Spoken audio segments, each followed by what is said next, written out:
पिछले कुछ दिनों से हम देख रहे हैं कि भारत के पड़ोसी देशों में किस तरीके से अनस्टेबिलिटी देखने को मिल रही है। फिर चाहे भारत का पड़ोसी देश नेपाल, भूटान और बांग्लादेश हो, या फिर बलूचिस्तान और म्यांमार ही क्यों ना हो, इन देशों में एक बड़े लेवल पर अनस्टेबिलिटी देखने को मिल रही है। लेकिन भारत का एक ऐसा और पड़ोसी देश है जिस पर बहुत ही कम चर्चाएं हो रही हैं, या कहे कि उस पर नजर ही नहीं जा रही है, लेकिन उसका खेल भी एक अलग ही लेवल पर देखने को मिल रहा है। दरअसल हम बात कर रहे हैं भारत के पड़ोसी तिब्बत की, जिसके साथ मिलकर भारत एक ऐसी तैयारी कर रहा है जिससे चीन को काफी ज्यादा तकलीफ हो रही है। लेकिन उसके बावजूद भी चीन अपने आप भारत को कुछ भी नहीं बोल पा रहा है, और न ही चीन इस मामले में भारत के खिलाफ आंख उठाकर देखने की कोशिश भी करेगा। आपको बता दें कि अगर 1950 की घटना को भुला दिया जाए तो भारत और तिब्बत बहुत ही अच्छे मित्र हुआ करते थे।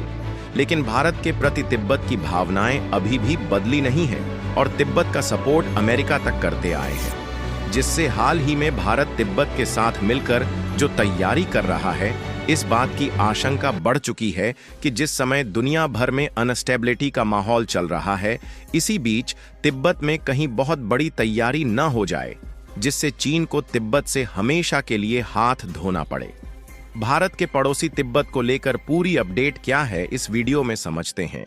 लेकिन आगे बढ़ने से पहले इस वीडियो को एक लाइक करके चैनल को सब्सक्राइब जरूर कर लीजिए, क्योंकि आपके लिए तो यह 1 सेकंड का काम है, लेकिन इससे हमारी काफी बड़ी मदद होती है।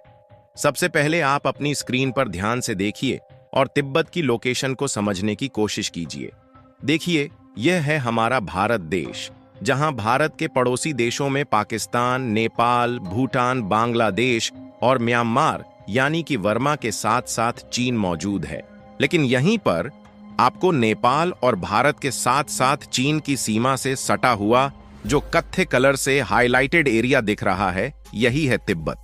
जो कि पहले के समय में एक स्वतंत्र देश हुआ करता था, और इसका रिलेशनशिप भारत के साथ काफी अच्छा था, और चीन के आक्रामकवादी नीतियों से भारत को बचाने के लिए एक दीवार की तरह काम करता था, क्योंकि तिब्बत एक लंबी सीमा भारत के साथ शेयर करता है। लेकिन अगर आपको याद हो तो साल 1950 में भारत नया नया आजाद हुआ था, और इस समय भारत का संविधान ही लागू हो रहा था। इसलिए भारत अपने पड़ोसी देशों के मामले में ज्यादा हस्तक्षेप करने की बजाय खुद के देश को स्वतंत्रता की एक मजबूत कड़ी से जोड़ने में जुटा हुआ था।